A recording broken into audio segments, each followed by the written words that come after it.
So that's going over the Brooklyn Bridge right there, where they had the accident with the Mexican Navy ship hitting the bridge about a week ago.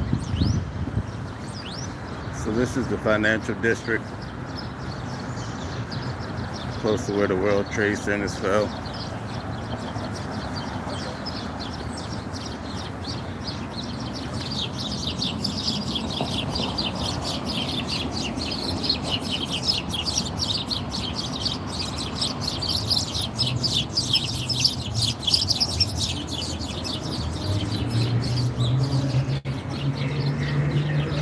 So this is where all the trials, the federal trials, go down. That Donald Trump's trial was here. I attended that. Harvey Weinstein, his trial is going on now. I'll be covering Luigi, the guy that killed the CEO, I think, of United Healthcare. When his trial happens, I will definitely be covering that one.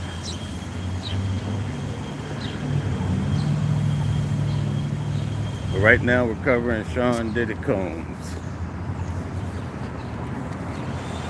Yesterday was pretty explosive.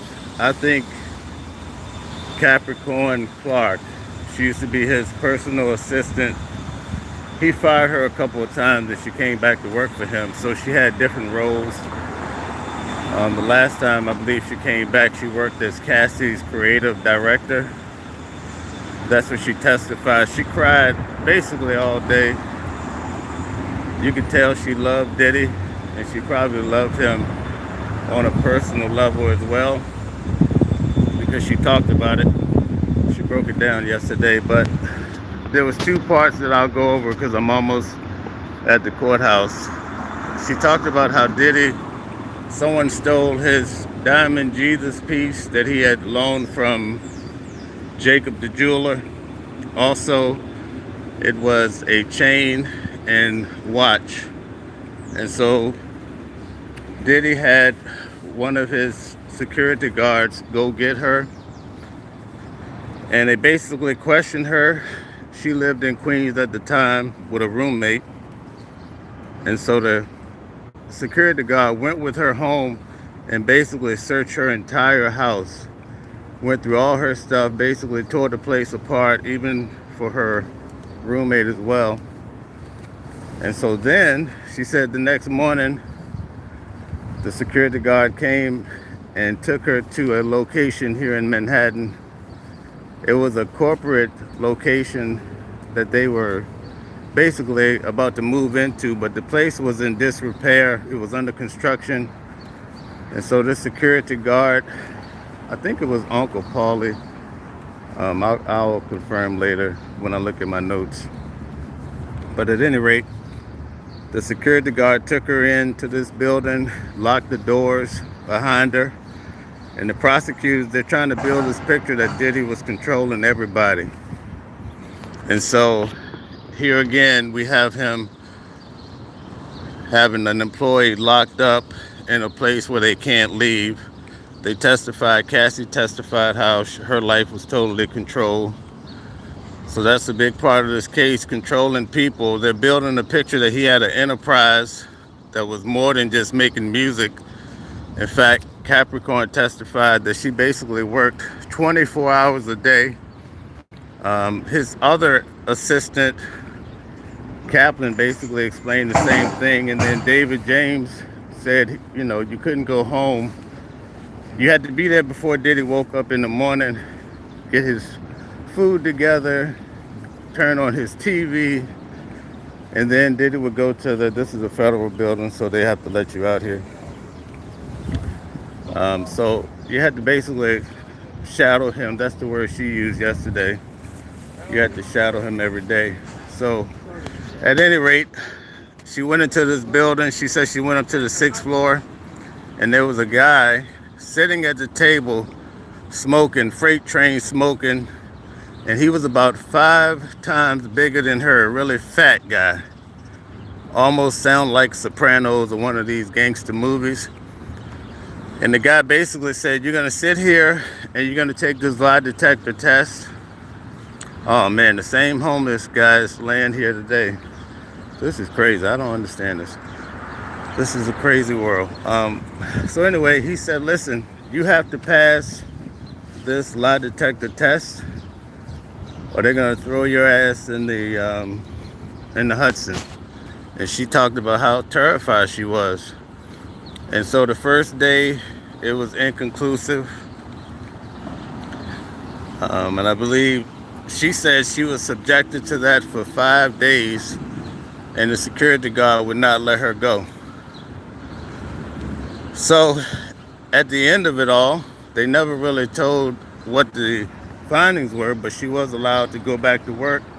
And she said when she went back to work, Diddy never said anything about it, like he had nothing to do with it. So they really building this picture of a criminal organization. Now, whether they can prove it, that's a whole different story. So now I'm at the courthouse. You see people that's been waiting in line. The line is pretty heavy today. There's going to be 4 security. There's going to be a fire chief, I believe, or a fire inspector of some sort that's going to testify today about what happened with Kid Cudi's house, and also with the arson when his car was set on fire. Yesterday they had a big dispute in regards to at the scene of the crime there was a water bottle, I believe, that had a woman's DNA on it. And so they were trying to determine, can the respondent police officer or investigator speak on that unless they are DNA specialists. And I think they pretty much ruled it out that the responding officers that are going to be testifying today, that they just have to talk about what happened in that moment. So right off the bat yesterday when Capricorn took the stand, she was wearing a white shirt, plaid dress. But immediately she went into these kidnappings and she told there's 2 accounts where she was kidnapped. The second time was when Kid Cudi, when his event happened, basically Diddy showed up to her house at 5:30 in the morning. They were all living out there in LA and he was paying for their cell phones, their housing, and all of that. And he showed up with a gun, banging on her door. What's up, Sylvia?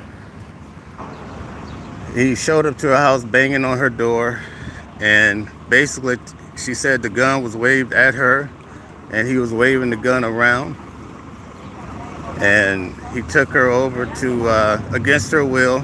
Now under cross-examination they did bring out, they were asking her like, so these are the line sitters, they have their little encampment. This is Jacqueline, she's been on the channel several times. Yes indeed. Good morning. So we got quite a few people here already. I'm at the front of the line. I pay sitters, so I don't have to wait in line and do all this stuff. So that's cool. Like I said, this is a big commitment on my part. It costs me every day, but it is what it is what I want to do. And I can do what I want to do, so cool. So anyway, he took her against her will, and they went to Kid Cudi's house. While they were going to Kid Cudi's house, she called. They went to Kid Cudi's house, broke in because Diddy had found out. He was mad at Capricorn because she did not reveal that Diddy was cheating with, that Cassie was cheating with Kid Cudi. So anyway, she's the one that called Cassie and said, hey, Diddy has broken to Kid Cudi's house right now. And so then Cassie puts Kid Cudi on speaker, and then Kid Cudi calls Diddy and like, motherfucker, you in my house? And then he started going crazy. They rushed over to the house. I guess they were up some sort of, hey man, how are you? Tell us hi again. Tell them who you are. Good morning, everyone. How you doing? This is Dennis Brown here, reporting live outside the federal courthouse for the trial of Sean Diddy Combs. And in the next 2 hours, we'll be back in the courtroom listening to emotional arguments to see whether or not the Judge Aaron, what's his last name? Judge Aaron will allow the DNA report in, the full report, because that's what the defense wants. They don't want a partial report, they want the full report. Oh boy, more time. They on demon time. Good morning, guys. We'll see you in a minute. All right, Thank you. thanks. Yeah. All right, so there's drama already in the morning. Yesterday there was a fight here in the courthouse. Diddy's bodyguard, his previous bodyguard, pretty much got into it with the. It's all on my channel in my shorts, but you can see it happened inside the courtroom. It really went down. There's just so much drama around here, and Lord have mercy. Here we go. Here we go. Morning, morning. Yeah, so anyway, morning, morning. I'm gonna head out now and grab some breakfast. Thank you guys for tuning in. You get a little inside scoop on how it goes down. This is Secret Service Sam. Just say hi, man. This is tell them your station. What's up, everybody? Secret Service Sam. Yeah, I just set up a camera. All right, good deal. All right. Yes, sir. All right, man. Thank you. All right, thank you guys for tuning in. I'll catch you. I'm changing my format. I'm going live right after court because people want to hear what happened. So for my true followers, stay up. I'll be out after court. I'm on a couple shows tonight. I'll be on Tasha K and Fresh and Fit today. I'll be on Fresh and Fit probably around 6 or 6:30. Actually, yes, somewhere around that time. But I'm also doing my own show tonight with an attorney at around 8 o'clock. So that's about 3 shows. I'll see you then. Thank you, guys.